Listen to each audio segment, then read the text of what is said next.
स्वागत है आपके अपने YouTube चैनल जीएसपी तासु 3.0 पर। बीपीएससी टीआरई 4.0 के लिए आज हम लोग पॉलिटी से संबंधित 20 अति महत्वपूर्ण प्रश्नों को देखने वाले हैं इस वीडियो में। इसमें सारे के सारे प्रश्न बहुत ही सिलेक्टेड दिए गए हैं जो आपके एग्जाम में आने की पूरी संभावना है, इसलिए वीडियो को लास्ट तक जरूर देखें। वीडियो स्टार्ट करने से पहले आप लोगों से एक ही रिक्वेस्ट है, प्लीज़ वीडियो को लाइक और सेशन ख़त्म होने के बाद किसी भी एक ग्रुप में शेयर जरूर कर दीजिएगा। चलिए शुरू करते हैं और आप लोग भी सोचिएगा अपना आंसर क्या हो सकता है। पहला प्रश्न है, संयुक्त राष्ट्र ने मानवाधिकार संबंधी सार्वभौमिक घोषणा कब की थी? प्रश्न इंपॉर्टेंट है और पहले भी पूछा गया एग्जाम में। संयुक्त राष्ट्र ने मानव अधिकारों संबंधी सार्वभौमिक घोषणा की थी 1948 में। ऑप्शन नंबर ए सही हो जाएगा। अगला प्रश्न है, भारतीय जनसंख्या विकास में द्वितीय जनांकीय विभाजन किस वर्ष को कहा जाता है? आंसर है ऑप्शन नंबर सी 1951 को। अगला प्रश्न है, यूएसए में नागरिक अधिकार आंदोलन कब हुआ था? यूएसए में नागरिक अधिकार आंदोलन हुआ था 1954 से लेकर 1968 तक। Option number B. अगला प्रश्न देखते हैं, यूएसए में नागरिक अधिकार आंदोलन का नेतृत्व किसने किया था? यूएसए में नागरिक अधिकार आंदोलन का नेतृत्व किया गया था मार्टिन लूथर किंग जूनियर के द्वारा। ऑप्शन नंबर सी सही हो जाएगा। अगला प्रश्न देखते हैं, इंपॉर्टेंट है, भारतीय संविधान के किस अनुच्छेद में नए राज्यों के गठन, सीमाओं के फेरबदल इत्यादि से संबंधित वर्णन किया गया है? आंसर हो जाएगा ऑप्शन नंबर डी अनुच्छेद 3 में। भारतीय संविधान के अनुच्छेद 3 में नए राज्यों के गठन, सीमाओं में फेरबदल इत्यादि से संबंधित वर्णन किया गया है। अगला प्रश्न देखते हैं, भारतीय संघीय व्यवस्था की एक विशेषता है। भारतीय संघीय व्यवस्था की एक विशेषता हो जाएगी संविधान की सर्वोच्चता। ऑप्शन नंबर बी सही है।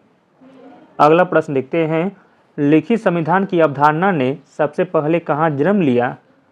आंसर है ऑप्शन नंबर बी अमेरिका में।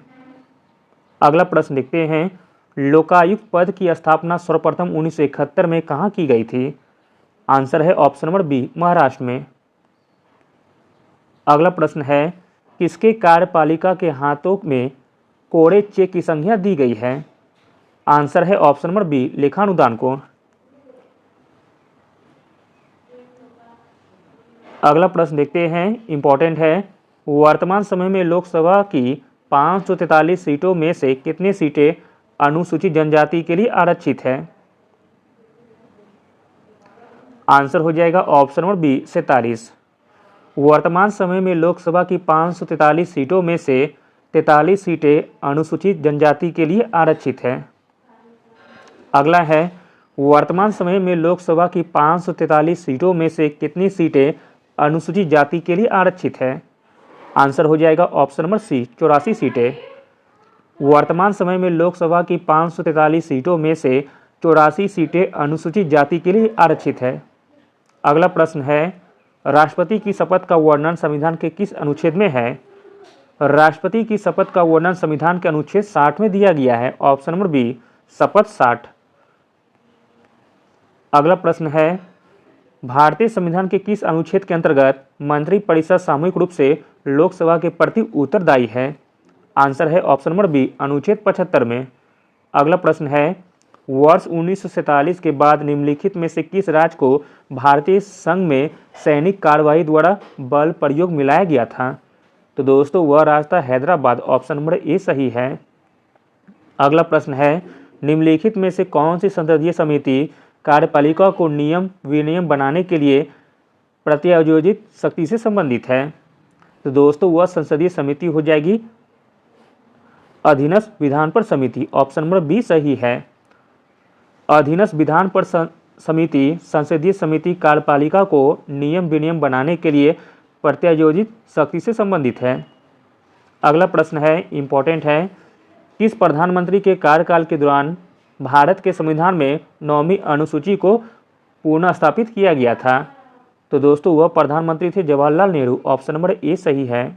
अगला है, भारत की संचित निधि से भुगतान किसके अनुमोदन द्वारा किया जा सकता है? भारत की संचित निधि से भुगतान भारतीय संसद के अनुमोदन द्वारा किया जा सकता है। ऑप्शन नंबर बी सही हो जाएगा। अगला प्रश्न देखते हैं, भारतीय संविधान का निम्नलिखित में से कौन सा अनुच्छेद भारत के राष्ट्रपति के महाभियोग प्रक्रिया से संबंधित है? आंसर है ऑप्शन नंबर सी, अनुच्छेद 61। अगला प्रश्न है, किस विधेयक पर भारत के राष्ट्रपति अपने निषेधाधिकार का प्रयोग कर सकते हैं? तो दोस्तों वह विधेयक हो जाएगी गैर धन विधेयक, ऑप्शन नंबर बी। गैर धन विधेयक पर भारत के राष्ट्रपति अपने निषेधाधिकार का प्रयोग कर सकते हैं।